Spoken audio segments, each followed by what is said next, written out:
but du disciple-là, ce n'est pas de devenir un pasteur. Le but du disciple-là, c'est de façonner progressivement des personnes à l'image du maître. C'est faire en sorte que Christ soit pleinement formé dans la vie des gens. Les disciples qui suivaient Jésus ne l'ont pas suivi parce qu'ils avaient un objectif personnel. Leur but, c'était de devenir disciples et de pouvoir produire des disciples.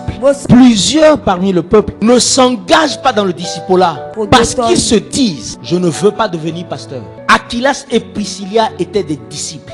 Ils ont contribué à la formation de beaucoup de disciples. Ils ne sont pas devenus apôtres pour autant. Être disciple n'a rien à voir avec le fait de rentrer dans le ministère. J'aimerais ce matin enlever cette zone d'ombre, parce qu'on peut être engagé dans le disciple-là sans forcément finir pasteur. Le rôle de chacun dans l'église, ce n'est pas de devenir un leader, un responsable, ce n'est pas d'avoir un titre, mais chacun a la responsabilité de produire un disciple. Nous sommes en juin 2024. Combien de disciples as-tu produit?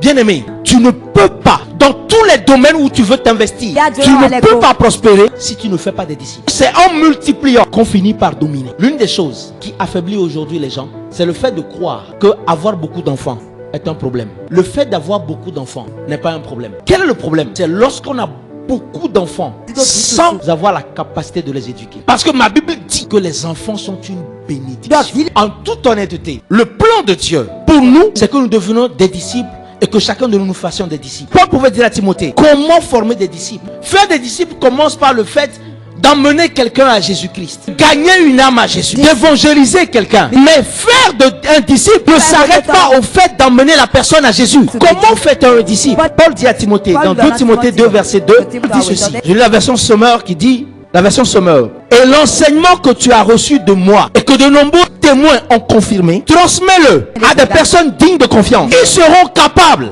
à leur tour d'en instruire d'autres. Quand j'ai regardé à cet enseignement que Paul donne à son fils Timothée, Paul dit à Timothée: en fait, tu peux produire des disciples sur 3 générations après toi.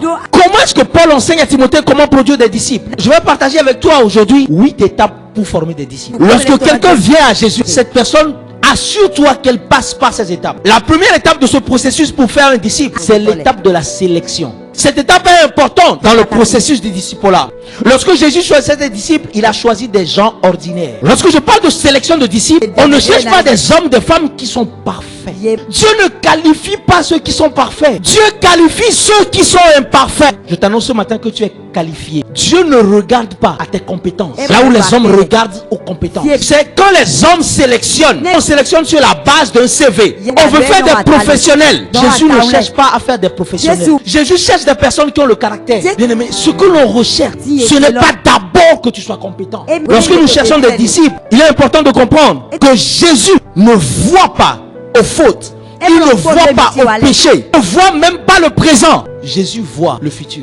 Matthieu 5 verset 1. Voyant ces foules, Jésus monta sur la montagne et après qu'il fut assis, ses disciples se rassemblèrent autour. Qu'est-ce que tu dois retenir? J'aimerais que tu retiennes ce matin que c'est ton cœur qui te qualifie à faire des disciples. Ne regarde pas à tes erreurs. La Bible dit que pendant toute une nuit, Jésus a fait une veille de prière seul. Et il avait un seul sujet de prière. Seigneur, montre-moi les bonnes personnes. Révèle-moi ceux qui sont mes disciples. Montre-moi ceux qui prendront la charge avec moi.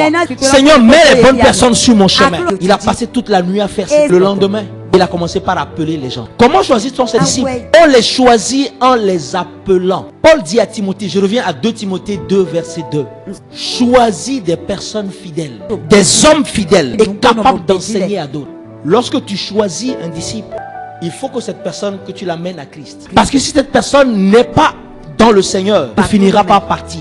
Mais si cette personne est dans le Seigneur, cela ne suffit pas. Il faut que cette personne soit fidèle. Mais assure-toi que cette personne soit capable de garder la vision. Et la deuxième condition, cette personne soit capable d'enseigner à d'autres. Paul dit que tes disciples soient capables d'enseigner à d'autres. Tu ne peux pas connaître le succès sans former de disciples. Aujourd'hui, lorsque tu atteins un certain niveau de maturité dans l'église, tu ne peux pas ne pas te permettre d'avoir des disciples. La deuxième étape de ce processus, c'est l'étape de l'intégration. C'est quoi l'intégration? Jésus va nous démontrer ce que c'est que cette étape d'intégration. Dans Marc 3 verset 14. Marc 3 verset 14, la version Sommer dit ceci. Il désigna ainsi 12 hommes qu'il nomma apôtres et qui devaient être constamment avec lui. Jésus a appelé 12. Et les 12 que Jésus a appelés, il ne les a pas appelés, il les a envoyés pour évangéliser. Lorsque Jésus a appelé les 12, il a mis 3 années à s'investir en eux. Et qu'est-ce qu'il a fait? Il les a pris afin qu'ils soient constamment avec lui.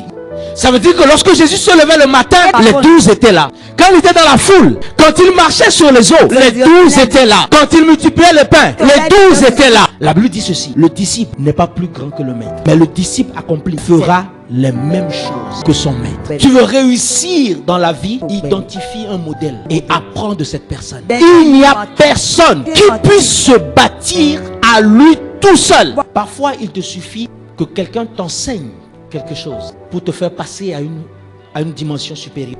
J'aimerais lancer un appel ce matin. Parfois tu bloques dans ta vie tout simplement parce que tu ignores quelque chose pour te faire passer à l'étape suivante.